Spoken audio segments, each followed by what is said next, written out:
Hello and welcome to this week's edition of Politihit podcast from Punched Up Magazine. This week I'll be joined by Eden Devaney, Jennifer Kelly, Leah Harthill and Will Roberts. We'll discuss the arts. And what can I say except... we are all angry this week. So angry. Anger, rage, We sound so passionate in our anger. suffering. These are all attributes of the Sith. So anyway, yeah. Why are we all angry? Frozen. We've lost Roman. Oh, we've lost me. Am I back yet? Yeah. Yes. Yay. Why Yeah, are we you're all back. angry? Someone else speak. Because the government has proposed plans to limit student finance for people who don't get good grades and also to cut funding for non-strategic subjects such as media, arts, music, anything that's not business or maths, basically. Does history count into that? Because it's like a Bachelor of Arts. Probably. I think they've just gone with anything that's a Bachelor of Arts that's apparently losing the money is a burden on the public tax. Well, I was gonna say, saying that this fits very well into the very subject of last week. Well, it's the same, but when we was talking about grr, Yeah, that is Good point. my sentiment right now. Good Grr. I am worried that my one MP, I'm surrounded by Conservative constituents, fun fact.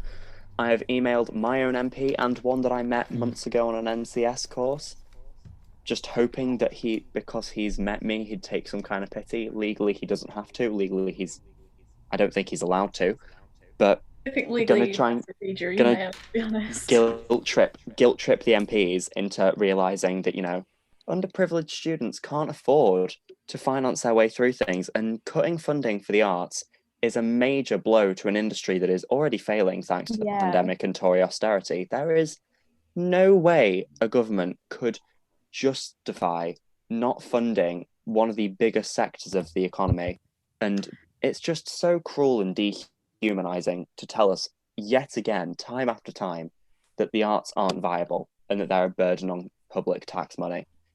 It's weird as well because creative careers are like on the rise. Other things, kind of manufacturing, has fallen so much that you don't get those general jobs anymore. Well, it's You can because those automate jobs are now things. taken by machines. So Exactly, that's why but- creativity is the way.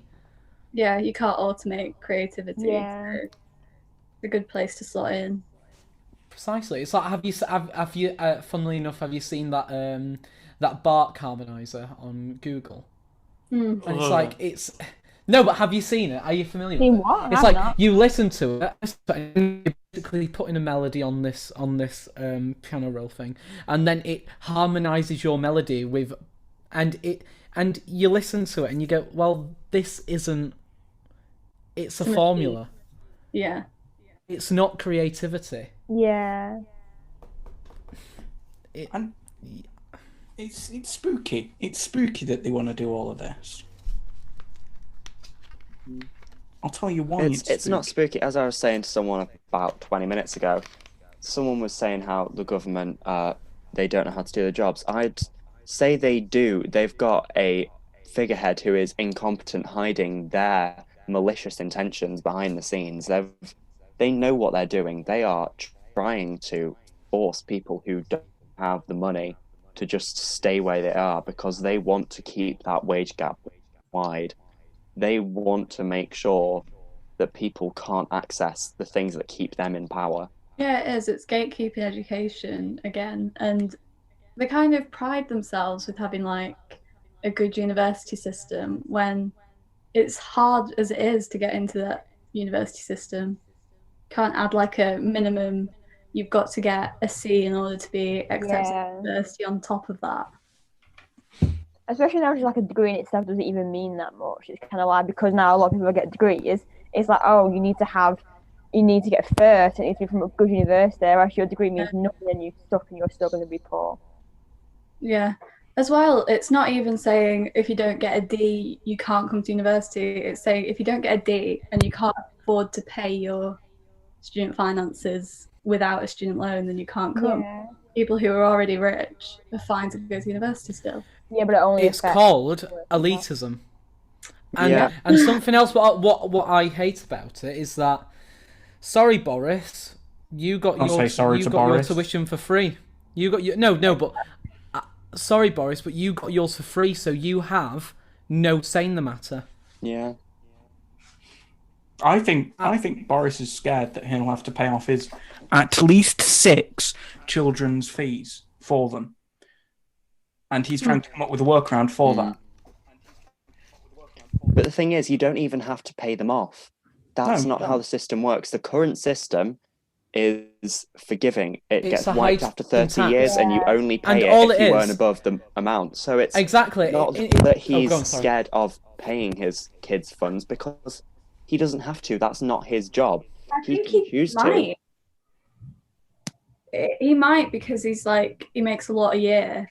Surely if you've got a kid going through university and you're making 150k as an MP, and then extra from, I don't know if he still does. He makes roughly double my family's income. Yeah, he would get extra just on for, the top. He's way above the top. I'm at the top, and my family make less than half of what he gets a year. Oh, we've lost Roman. Oh, we've lost Roman again. He's back. You're back. I'm back. Yeah. Well, he's way above the top threshold. My family make less than half what he makes, and we're comfortably within the top threshold of it. Do we know the figures of what Boris makes a year? It's £140,000 a year. This is also the man who called. Jump to tell you for the MP's wage, though. It's jump to tell you the scary thing about that. You'd get more than that just for the things.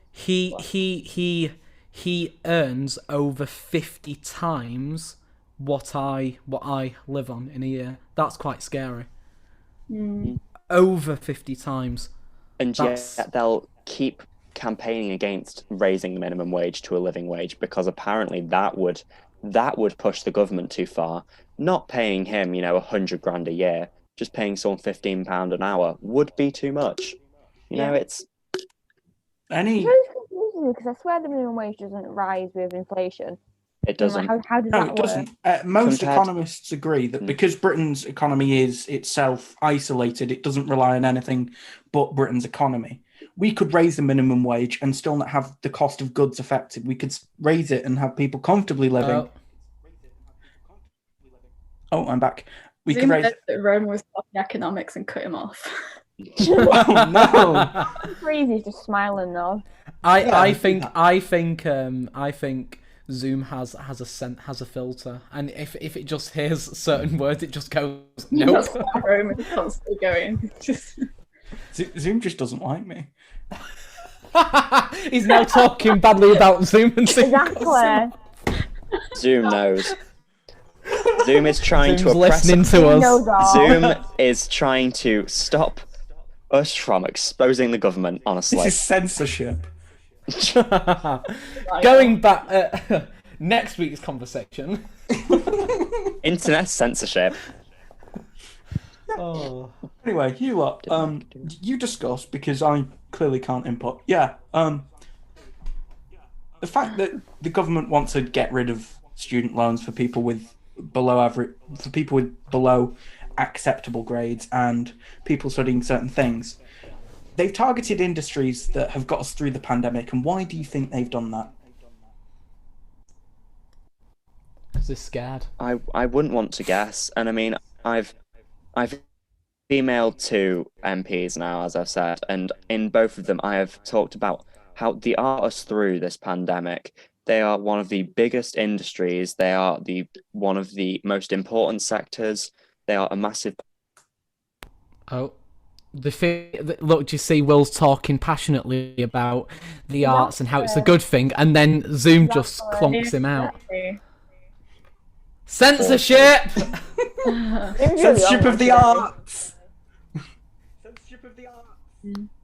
Oh, my. Oh, I disappeared. Yeah. Fun. Oh yeah. You were talking about the arts being a good thing, and Zoom censored you. Mm-hmm. Yeah, Spooky. classism and demonization. That's pretty much the main part of what I said. I do think part of what they've done as well is forcing people to not take a degree if they've not got the A levels is trying to get people who might not pay their student loan back out of the question. They want a large chunk of that money back. I think as well it's a... Oh, my train of thought's gone. Someone's please speak and I'll think of what I'm going to say. I was reading through, couldn't read the Telegraph article because I'm not paying for that. That's That mood. No, I think it was the tab. But there were loads of testimonies from people saying that they got bad A-level grades because of family situations, underfunded schools because of Tory austerity. Loads of these reasons that aren't down to laziness or lack of dedication. It's because of austerity and the lack of childcare and all of these things that build up. It's not about the person sometimes. And that's the government's way of stopping normal people from achieving what they want to do in life because, they are just scared of us trying to make a change in the world through the arts, because that's what they're for. Arts are about making political statements. They're about spreading love and joy. And in a government that tries to run off fear, we shouldn't be allowed to do that. That's reminded me what I'm about to say, which my main point is it's stealing away people's individuality. And opportunity. It's stealing from what people love. And then to add on to what Will was saying, the reason why the arts is so good, the arts can make a political statement and make people think, and I feel that the government don't want people to think, and they don't want them to critically think about what's going on and think, because if when you look at emotions, precisely, they want to go, but they want the, like, let's say if we went back to 1940s Britain, we'd do whatever the government would say. We would do whatever the government would say. However, now more of us are going, no, why should we? Why can't we have our own opinions? Why can't we have our own beliefs? Why can't we make our own parties? And it's because the public and people of where we come from are now wanting a voice, and that's what it is. And rightly so. I think as well, this has been really badly reported on. Like Will was saying. I heard about this today. That article was released 9 days ago, and it's nowhere in the BBC News. Nowhere. I've not heard a single thing about it because the government are trying to get away with things behind our back again. But even the Guardian hasn't wrote anything about it, which is weird because you'd expect them to be like they're big advocates for the arts. No one's heard anything. Like regional papers, nowhere has said anything. You'd expect somewhere like Manchester, you'd expect papers there to report on it, given that the arts are such a huge part of Manchester's culture. Where's this information come from then? That's the question. I think Gavin Williamson said it himself. Yeah. Again, I couldn't read the Telegraph article, which is like the main article that's come out about it. Yeah, I read the tab one, and that cited Gavin Williamson. Gavin Williamson says a lot. But they wouldn't That's share it that much. They don't think it's important. I didn't hear what either of you said then. I said that they wouldn't share it that much because obviously the government don't think it's important. Yeah. So why would they kind of make it kind of like the headline? Because all the stuff that we hear is about kind of like your core A levels and stuff like that, and like your GCSE, like maths and English. So they wouldn't share cuts of things that they don't think is important because that's why they cut it in the first place. And also because they don't want people to react to it because they know that obviously we think it's important and we think that they're stupid. So yeah, this could go ahead. This absolutely could go ahead. However, what we've learnt with Mr. Williamson, I hate the man, is that whatever he says, fine though. Usually 2 weeks. Like I know Jenny, like he's kind of Jenny, fine. you just like older men. Are we listening to TikTok? No, Jenny, stop. you just like older men. I'm getting a loads of like thirst traps and they're quite nice. Stop it. Anyway, Sorry. yeah. What Gavin Williamson does is he says a lot. He makes a lot of mouthy word noises. So do I. Will admit. But he says a lot of mouthy word noises. And typically, these mouthy word noises are backtracked on within a few weeks. He Because tends to backtrack under pressure, though, and there's no pressure or backlash on this. He could easily flip this in. Because the government are trying to hide it. No one's reported on it. Yeah, but once it comes out, there'll be pressure. Owned. Hopefully, it's because been 9 days, Ruben. Yeah, come out. Because the government, people in these politicians in these positions own all the reporting companies. They own half of the papers. So they're clearly not going to let them publish things demonizing the government, which it should be demonized because they're doing horrible things to everyone. I guess by the time it's actually kind of like came enacted, if it is, and then it's obviously published because it's like now into law or whatever, then it's kind of like too late. They don't want us to know about it while they plan it. They'll tell us. Yeah. And Rupert Murdoch's not going to be like the biggest advocate for, save the arts. So that's never going to be something that the tabloids are going to get excited over and work up. Who's that? Rupert Murdoch. He owns like majority of the British press. And American press. Bad man. And Australian press and New Zealand press. And the press. Yeah, the press. The press. That's creepy. That's kind of like one man who kind of like controls all our kind of ideology. Yeah. Let me guess. Is he white? Is he old? He is. Yes. He's a white. Is he a man? Yeah, actually. Oh, wow. Don't have to call me out like that. I'm sorry, Eden. We only keep you here for diversity. For your diversity quota. You're the only straight here. Only straight white cis man, honestly. Right. I need to keep this. Suppress him. I need to keep this diverse, otherwise, imagine the backlash I'll get. It'd be hypocritical. Yeah, that's true. But we actually enjoy Eden. I think Sometimes, Eden's welcome. Sometimes. Yeah. You are a choir kid, so you're on thin ice from a choir. Being a quiet kid makes you a minority, so it's okay. Thanks. That's a joke. Yeah. Yeah. This derailed. Anyway, yeah. Because this not only affects us, it affects our parents and our grandparents, and it makes me wonder why they've targeted us. Because we're perhaps the most vocally against the government, aren't we? Are they trying to punish us? Are they trying to make us feel like we belong to them? Discuss 20 marks. Maybe like make us feel like it's kind of worth. The Tory government want an authoritarian state. Well, there's always been. That's all I'm gonna say. There's always been this idea pushed about like the starving artist, and you've got to struggle to do art, and I think that very much puts a lot of people off. It's such a negative rhetoric. It's a horrible way of looking at it. It's like the whole beauty is pain thing. You shouldn't have to suffer to do something you love. We should be able to comfortably pursue our dreams. And I mean, this is another rant about austerity. We shouldn't have to worry for our livelihoods trying to do something that we want to do. We should be able to wake way up. Of being creative. Yeah.